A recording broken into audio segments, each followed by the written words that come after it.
You may have heard the term hot vax summer. Well, as more Americans get vaccinated, they are eager to get back on the dating scene and return to those popular apps for those looking for a little romance. But as Elwin Lopez reports, increasingly singles are not looking for one person to meet. They're trying to make up for lost time, apparently, and find two partners at the same time. Red Lucifer has found love, but is still looking. Too hot to handle for the Brooklyn street. Scrolling through dating apps. 25, too young. They pretty much open to anything. In search of a second match to add to her existing one. I'm looking for Saturday night orgies and white picket fences. So right now, I am currently in a polyamorous relationship. I have an amazing partner who I love so much. We've been together just over 2 years, and it's polyamorous, and he's married and has a family and has 2 children. After being cooped up quarantining, many Americans are ready to get out and mingle. As we're coming out of the pandemic and we're wanting to connect back with people and meet new people, I'm definitely more open and curious about new relationships and new friend groups and all kinds of newness and seeing what the world has to offer. I feel like dating apps do provide a way to find like-minded people, because I can pretty quickly tell if you're going to be a kinky type of person that's going to be into what I'm into. Throughout the pandemic, the number of users on dating apps hit an all-time high. The top 20 dating apps had a cumulative average of 17 million daily users, 2 million more than a year before, with one option in particular seeing a wild surge. We had a threesome and I just never left. Excuse me. Did this conversation involve this?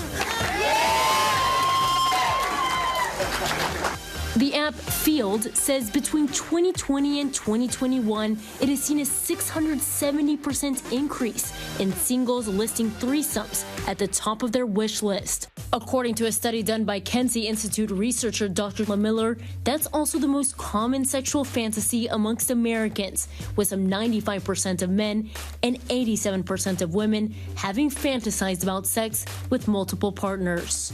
In our recent survey, we actually found that 52% of Americans, a majority, said they tried something new in the bedroom during the pandemic. And the people who tried new things are actually much happier than those who didn't. I think that's also part of where this interest is coming from in threesomes and being a little bit kinkier. It's just a way of interjecting that novelty to try and get the spark back in the relationship and keep it going. Lockdown pushing some users to swipe for a very specific kind of love on apps. We suppress sexuality so much that we never explore it properly.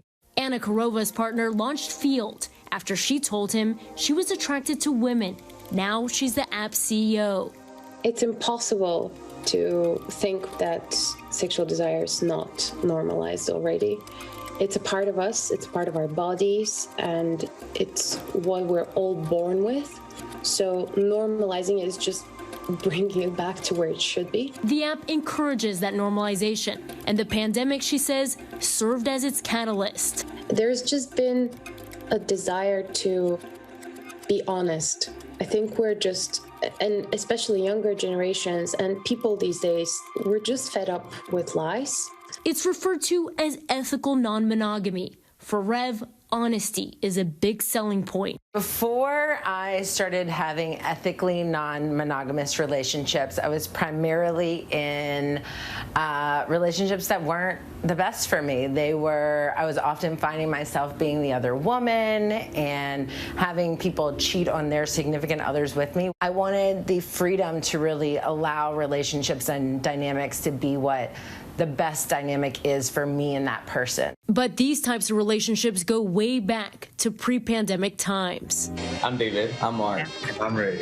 They call themselves X9, X26X. After 3 years of a two-way love story, David and Mark branched out to add one more. Some people wouldn't fit what we wanted. Some people wanted to break us up. And some people just didn't have the same mindset that we had in a way, so it kind of didn't work. So it was just crazy how we met Ray. Now, with Ray on board, they have taken off on social media in hopes that all throuples are less side-eyed. So I feel like now with social media, we have the power to let the world know, like, you know, polyamorous, being poly is actually like, let's normalize it. It's happening in 2021. People say, are you jealous? Because he's always Ray and this and that. But I mean, at the end of the day, I feel like jealousy is kind of like a disease. So for me, I had to eliminate the whole jealousy. I have an open mind. For Rev, the jealousy is of a different type. I want my own husband. I want my own family. I want my own children. I know that's where my jealousy comes from, is that my partner has those things and I don't. The endless swiping, a step closer to the goal of having a family of our own to add to the mix. We live in a society in which that heteronormative, monogamous lifestyle is the norm. It is what we are conditioned to believe is the only way. But there are other ways that are natural, that do feel good, that can be supportive, that bring more love, more understanding, more respect, and that is what I think poly is about. It's about more love, not less. Elwin Lopez, ABC News, Atlanta. Hi everyone, George Stephanopoulos here. Thanks for checking out the ABC News YouTube channel. If you'd like to get more videos, show highlights, and watch live event coverage, click on the right over here to subscribe to our channel, and don't forget to download the ABC News app for breaking news alerts. Thanks for watching.